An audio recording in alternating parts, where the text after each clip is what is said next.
For most people, the turn of the year is just a change of calendar, another countdown among parties, fireworks, and promises that often fade over time.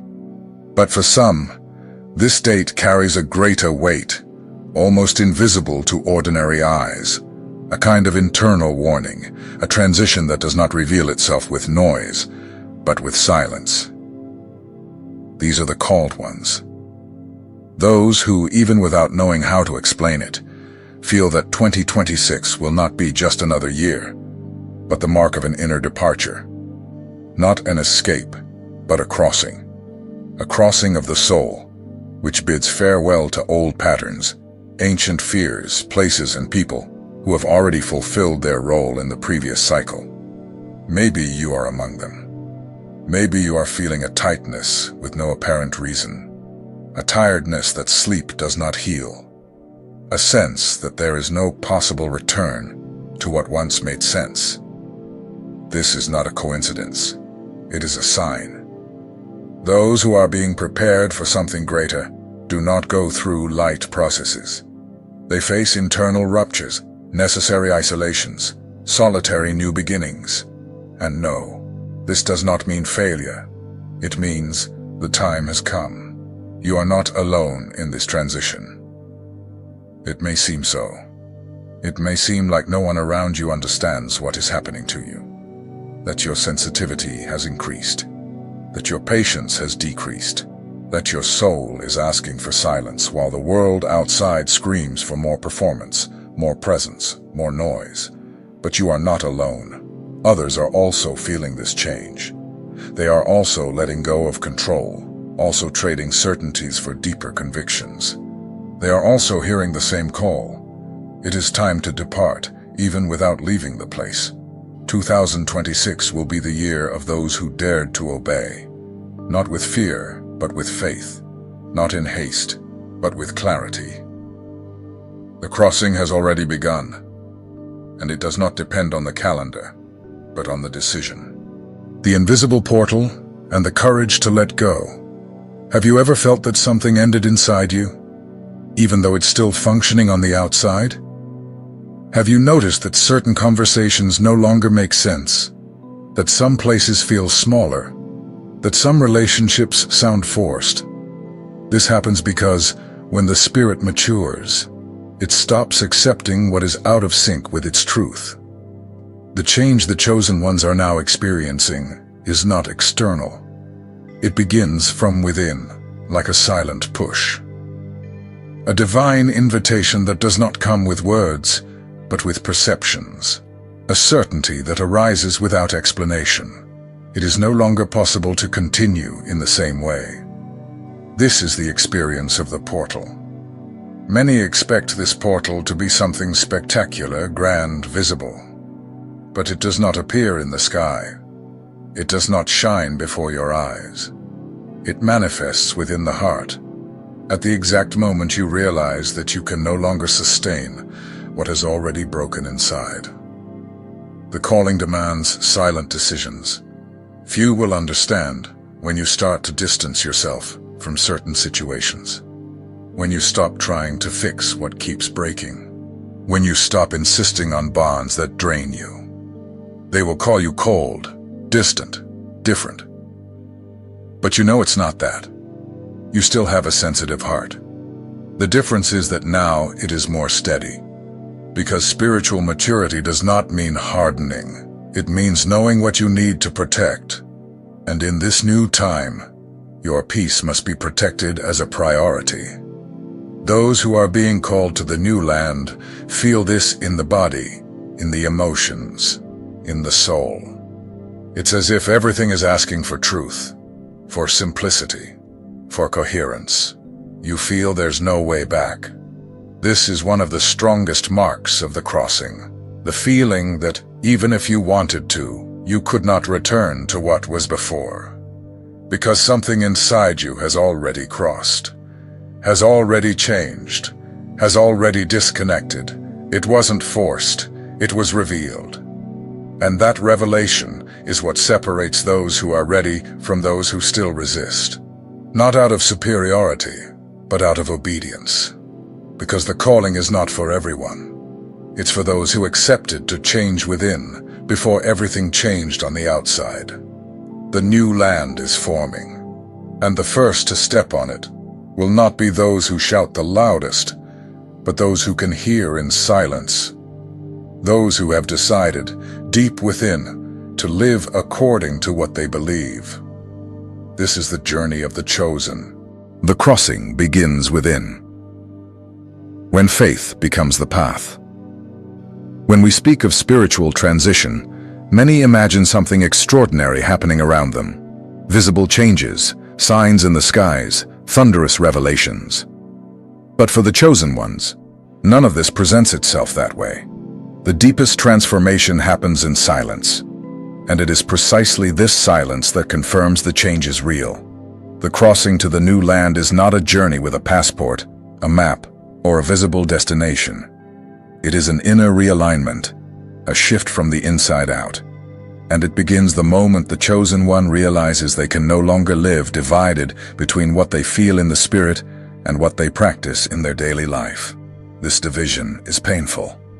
It's like trying to walk in two opposite directions at once. One part of you wants to follow the truth, the other still wants to cling to the comfort of familiarity. But there comes a moment when this internal conflict becomes unbearable. That's when the crossing truly begins. Spiritual obedience is different from religiosity. The chosen are no longer bound to forms. They do not live to appear spiritual, but to be coherent. They do not follow rules out of fear of punishment, but out of love for the truth. This new time is not about appearance. It is about essence. And that's why the crossing is silent. Because those who live in essence don't need to prove anything. Their actions already speak. Their peace already explains. Their lightness already announces, I am aligned with something greater. While many still live to please, the chosen have already understood that the calling is to obey. Not external pressure, but the internal voice, the one that comes from God and echoes in the heart in the form of peace. The natural separation has already begun. Have you noticed how, little by little, some people have drifted away? How certain places have started to feel uncomfortable? How certain topics no longer interest you? That's no coincidence. It's alignment. When the spirit matures, it starts to repel what is outside the truth. And on this path you find others who are also crossing. Not many. They don't make a fuss. But they're there. Steady, silent, obedient. These are the chosen ones. They no longer live in search of applause. They live guided by discernment. And it is this discernment that leads them across the invisible bridge to the new land. When staying becomes disobedience, the courage to leave. There comes a point in the journey when staying is no longer faithfulness, but resistance. Many believe that staying is a sign of loyalty, perseverance, faith. But the chosen are discovering something deeper. There are moments when leaving is the greatest act of obedience one can offer to God. That's because not everything that begins well is meant to last. And not every cycle that was necessary in the past should continue being sustained in the present. There are bonds that have already fulfilled their mission. There are places that were once a refuge, but have now become a prison. There are dreams that no longer match who you've become. The problem is that attachment has a sweet voice. It whispers, "Stay a little longer, maybe things will change." But those with spiritual discernment learn to listen to another voice, firmer, clearer, saying, "That time is over."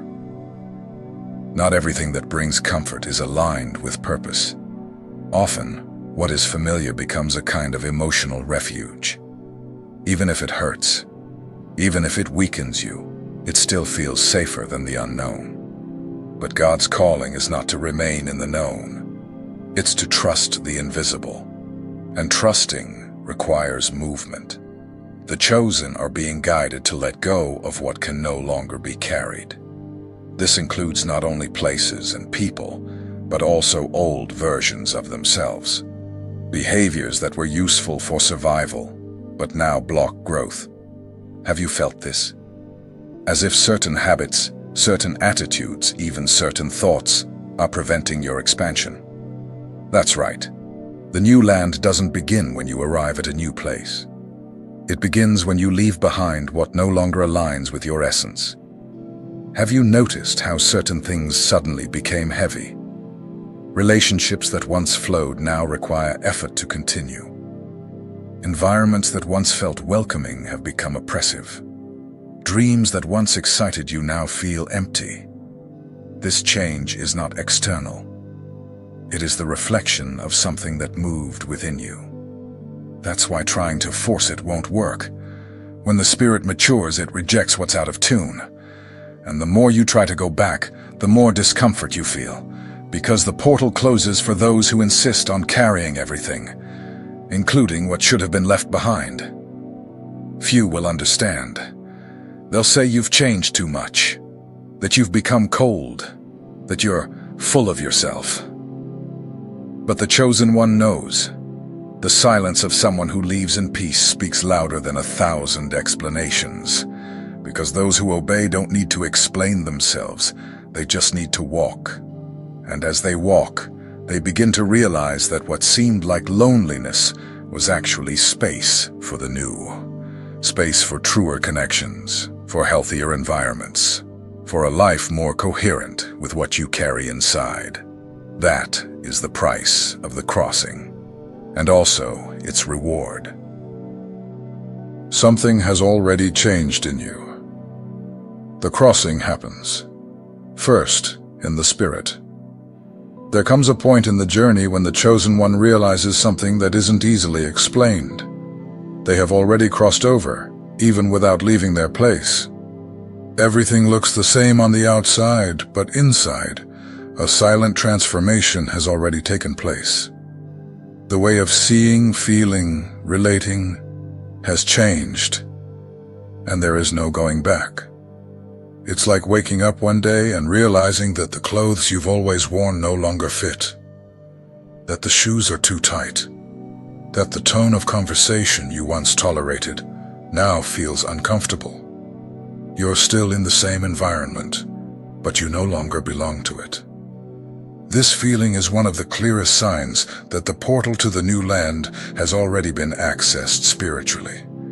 And this happens before the external change, because the true crossing begins in the spirit, and only later manifests in the visible world. You no longer feel the need to explain before. Perhaps you felt the urge to justify your decisions. You wanted others to understand, to accept, to comprehend your choices. Now that need is gone. Not because you've become indifferent, but because you've understood that it's not your job to convince anyone. The chosen one lives in peace with their decisions, because they know those decisions were not born from pride or impulsiveness. They were born from obedience. Explaining yourself has become unnecessary. You prefer to use your energy to walk, not to argue, to build, not to prove, to listen to God, not to please invisible audiences. The answer is in the silence. A lot has quieted inside you. Old anxieties have ceased. Internal conflicts have been resolved. That impulse to run, to search for something out there to fill the void, has disappeared. In its place remains a constant presence. Do you still face challenges? Yes, but now they no longer dominate you. You observe them with more sobriety, with less reactivity, because your reference point has changed. Your security is no longer in control, but in alignment with God. This is the greatest sign that the crossing is happening. The peace inside you has become more stable than the chaos around you. The new doesn't need to be announced. It is perceived. Some people may never understand what you are living, and that's okay. The new spiritual time doesn't need marketing, it needs coherence. People will notice by your lightness, by your posture, by your steadier gaze, by your more balanced speech. Your life will speak for you, and those who are sensitive will notice. Something has changed. They don't know what it is, but they feel it. Because light doesn't need to be explained. It simply shines. The chosen ones are being called to this place, a state of spirit where the heart is aligned with heaven and the feet are firm on the earth, where the journey continues, but without the baggage of the past, where faith has become direction and direction has become peace. This is the true sign of the crossing, sign of the responsibility. After the crossing, the weight of the light. Upon crossing the portal to the new land, the chosen one discovers something they perhaps didn't expect. The path didn't become easier, but it became clearer. Yes, peace came. Yes, lightness came. But along with them, a new kind of responsibility was also born. A spiritual responsibility that doesn't weigh like obligation, but like awareness. An awareness that whispers constantly, now that you know, you can no longer live as if you don't. This is the mark of the new time. It's not about perfection, it's about coherence. What was once tolerable now deeply bothers you. After the crossing, the spirit becomes more sensitive to disorder. Words that once went unnoticed now hurt. Situations that were once ignored now disturb. You notice when something is out of alignment, even if everyone else says it's fine. It's as if the light within you illuminates everything around you. And with that light, it's no longer possible to accept what weakens, what deceives, what divides. This sensitivity is not fussiness, it's maturity. It is the sign that you've been transformed from within and now live with spiritual eyes open. That's why the chosen ones become more selective with their words, their environments, their bonds. Every step now carries more weight. Because it has more impact, you can no longer live on autopilot. In 2026, the chosen ones can no longer go through life on repeat. The crossing didn't allow it, because now you know the value of your energy, the weight of your choices, the responsibility of your presence. Every yes must be honest, every no, respectful, every action aligned with what the Spirit has already recognized as truth. This awareness is not a prison. It is freedom. Because living with purpose is lighter than living in disguise. It is simpler than pretending. It is truer than pleasing. Serving now has a different meaning. You still help, still give of yourself, still care. But now with boundaries, now with discernment, now knowing that you cannot save those who do not want to be saved. And that's why in this new time, the chosen ones do not hide, but they also don't put themselves on display. They walk steadily, attentively, in peace. Because they know that the responsibility of carrying the light is also the honor of illuminating paths that were once dark. The new earth begins in who you've become. After everything that was left behind, the ties, the habits, the old versions, the chosen one realizes a simple and powerful truth. The new earth is not a place you go to. It is a space that is born within those who have crossed over. This crossing had no applause, no public recognition. It may have seemed invisible to those on the outside, but within you, it was like a silent earthquake, a shifting of deep layers, an alignment between what you believe and how you live. And now, even with challenges, there is stability. Even with uncertainty, there is direction. Even with pain, there is meaning. Anxiety no longer rules. Fear no longer holds you. The opinion of others no longer defines you. This is not arrogance. It is clarity. You haven't become better than anyone. You simply stopped negotiating your truth. You stopped trying to fit into places that required you to shrink. You stopped maintaining bonds that sickened your spirit. You stopped living between what you feel and what you show. Yes, silence.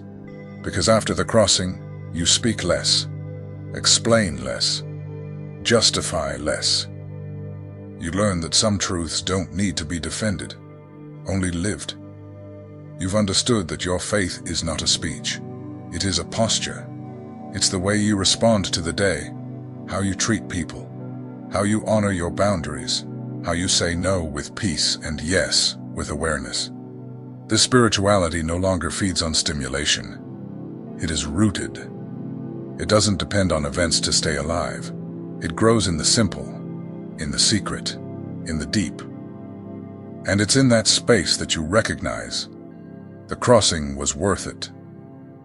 Not because everything is perfect, but because now there is peace, even in the imperfect. Because now there is purpose, even in the waiting. Because now there is truth, even in solitude. The portal to the new earth was not a distant promise. It was a present invitation, a calling to live differently, with more responsibility and less disguise, with more lightness and less control, with more faith and less urgency. Now you live with the awareness that every choice has an impact, that your words build, that your presence transforms, and that your journey is sacred, even if no one sees it. You are no longer in preparation. You are positioned, steady, ready, connected to what is real, and above all, aligned with heaven, even in the midst of earthly demands. And this is the greatest confirmation that the new earth has already begun. You no longer need to run from anything, because now you live at peace with everything you chose to leave behind. The new earth was born inside you, and no one can take that away from someone who crossed over in truth. 2026 didn't just come with new days. It arrived with a deep and silent calling that only the sensitive can hear. It's as if heaven were saying, now it's up to you. Not about waiting anymore, but about responding. Not about dreaming of the new, but about living as someone who already carries it within. The crossing wasn't easy. It was months, maybe years, of internal ruptures, of unnamed restarts, of pains no one understood. But now, those who obeyed feel it was worth it. Because finally, life and spirit are in the same rhythm. Finally, what's inside and what manifests outside have started to align. This new time requires courage. Not the courage that shouts, but the one that stays. The one that doesn't need to be seen to be real. The one that doesn't feed on applause, but on conviction. The chosen one now understands. Living what God asked is more important than maintaining what people expect. Faithfulness to the mission has become greater than the fear of rejection. The year of departure was not about a physical journey, but about a spiritual realignment. Something shifted within. What used to affect you now simply passes. What used to hold you no longer convinces you. You stopped seeking approval and started seeking presence. God's presence, your own presence, presence in the truth. And in this new earth, there is no longer any need to rush. Steps are lighter, choices more conscious, relationships more sincere. There is less quantity, but more depth. Because the chosen have understood that spiritual abundance is not in having much, but in having roots. And now, everything that doesn't have roots in truth naturally falls away. Whoever got here by faith. And whoever will continue by obedience. The journey goes on, no longer as an attempt, but as a response. The response of those who heard the call and chose to cross, even without guarantees, even without company, even without external understanding. You are no longer in transit. You are positioned. And that doesn't mean everything will be easy. It means you are now steady, aligned, prepared to fulfill what can only be lived by those who went through the process. The new is not a reward. It is a consequence of your decision to obey, even when it was easier to stay as you were. Now, the mission is to live this new earth with responsibility, lightness, and truth. To be a sign, to be a bridge, to be a response. To show, with silent actions and firm posture, that real spirituality is not performance. It is transformation. And that transformation has already begun in you. If you've come this far and felt that this content described something you are living, leave in the comments a phrase that represents what you are leaving behind in 2026. It can be a word, a cycle, a pain, something that symbolizes your crossing. Let's recognize together what is already gone, honor what is to come, and celebrate what is already being born.